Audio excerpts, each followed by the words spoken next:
Welcome to the Soma Breath podcast.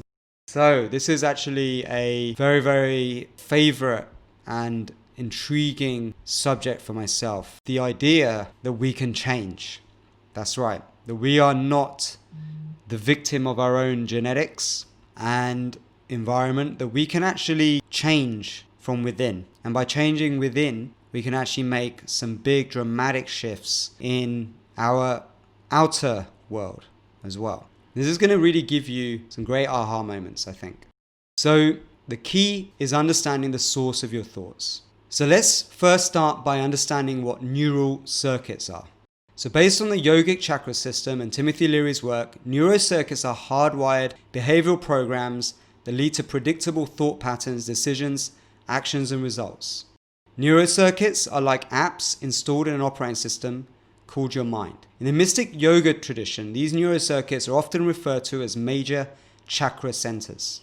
So imagine the mind is the software of a super intelligent biocomputer, and your nervous system and brain is the hardware. As the brain and nervous system evolves from birth to adulthood, humans form neurocircuits, apps. They become conditioned and imprinted, installed by family, social interactions, TV, media, school, books, and the government. Some never form the higher circuits at all and remain in the lower level survival circuits. So we're going to talk about and understand the difference between the lower survival circuits and the higher survival circuits. So disturbing and real truth is that when you become aware of these circuit apps, you begin to realize how robotized you and this world really is. Fully realized humans that move humanity forward, such as famous entrepreneurs, artists, innovators, have fully activated neurocircuits, software, with a highly functional nervous system, the hardware. However, imbalances in neurocircuit function can occur on the course to full activation of the neurocircuits and can lead to psychosomatic and nervous side effects. So what we're talking about here is that through these powerful techniques of transformation that we teach, you can actually get imbalances happening. And you may have heard of this term of a Kundalini awakening trauma that can happen where you become a little bit crazy because of that effect of a Kundalini awakening and not being ready for it. Well, this is actually true and can happen. And that's why in Soma Breath, we make this done through an instructor and carefully guided so that this doesn't happen. It doesn't become a problem. So with the right instruction, you can safely create balanced, harmonious, and highly effective software and hardware that runs efficiently, free from thought viruses. So thought viruses are limiting beliefs, false truths, and bad habits that slows down the machine and holds you back from getting the results you want. So I want you to be very aware that actually we are kind of part robot and machine-like, and we're also part human, which is a consciousness that is from somewhere else, beyond this realm. And by getting a relationship and a positive relationship with this robotic side of us, the autonomic side, is the key to liberation, freeing ourselves. This is enlightenment. So where does this programming come from? The programming of this robotic part of who we are. So these imprints have been installed by culture, school,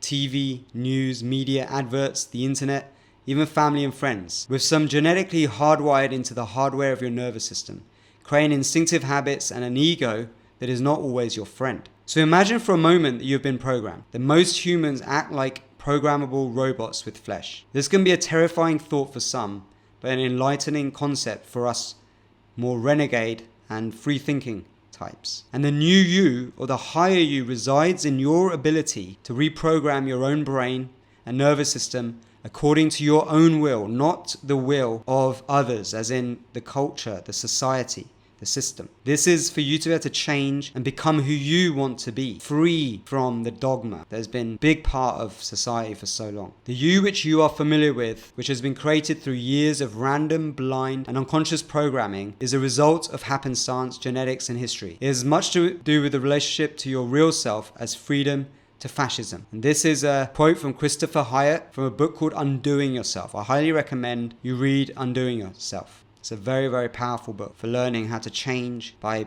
awareness, self-awareness. So now let me ask you, how did you become you? Have a think about all the things that have to have happened for you to be listening to me speaking right now. Think of all the events in your life and my life that must have happened for us to be simultaneously right now communicating through this medium of the internet. Just think of the story behind even the computer or the mobile that you're listening through. Who made that? There's so many different stories within stories, they've led us to this situation we're in right now. And if you keep going layers and layers back, it's your instinctive nervous system reactions to things and events that have made you take those decisions and actions to create those results. Again, we're getting back to this idea that we must form extremely good programs in our operating system if we really want to change. Because think about how many of the things you do are just instinctive or reactive. And where did those ideas and thoughts and opinions come from in the first place? Have a think about this. Is it really from you, or is it from the things you read, the media,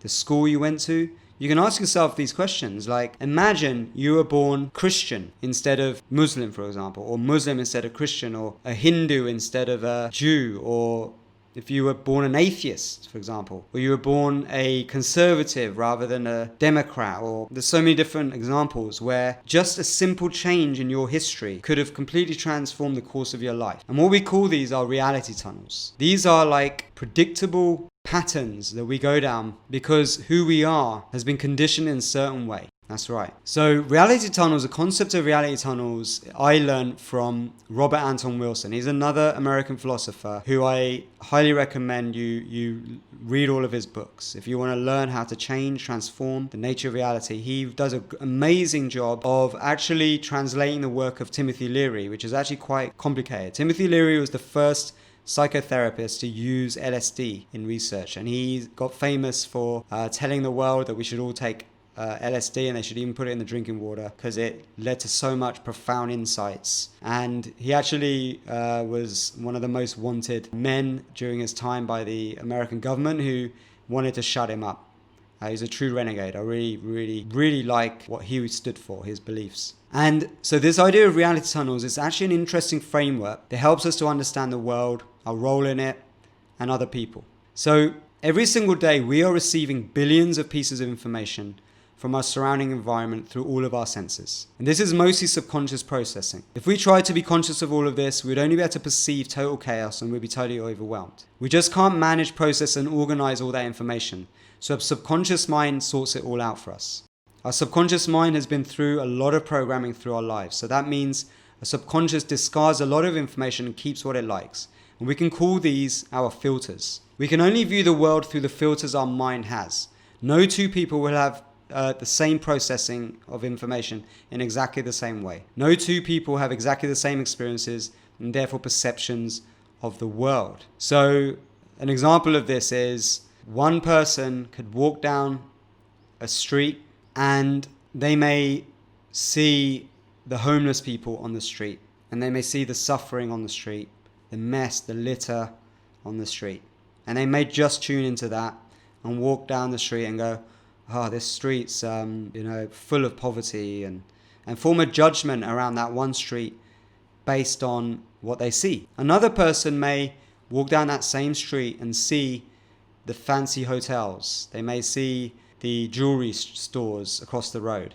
They may see the restaurant and smell the scent of the restaurant and think, this is an amazing street. I'm going to walk into one of these shops and check it out and buy something. And they may not even see the litter or the homeless people on the side of that street. So this is the reality tunnels. Each person has a different perception of reality based on this reality tunnel and their filters of reality. We can only view the world through the filters our mind has.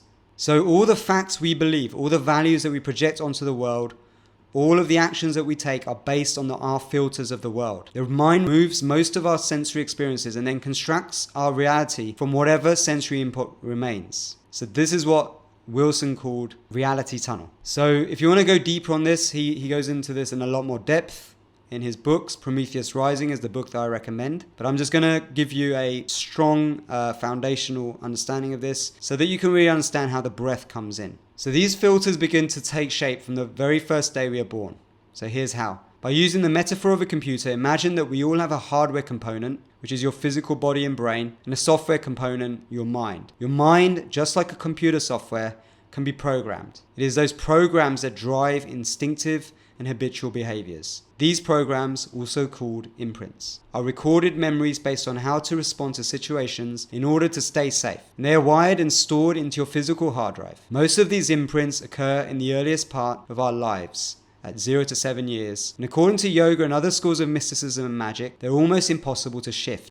So it's the imprints that occur between 0 and 7 years old that shape our filters and create our reality tunnels the most. The conditioning from events after this age add layers on top of this, reinforce this. So this is when we go to school, we start to interact with other people, and we get teachers, and we go to jobs and things like that, and we start to read newspapers. We get all these extra layers of conditioning. Unless we learn to change our filters, we will merely be existing in a sleeping trance like robots acting out hardwired imprints or metaprograms, as Wilson calls them. We can control the filters we use to view the world, realizing that our entire perception of reality is subjective and can change at any time gives us a lot of power.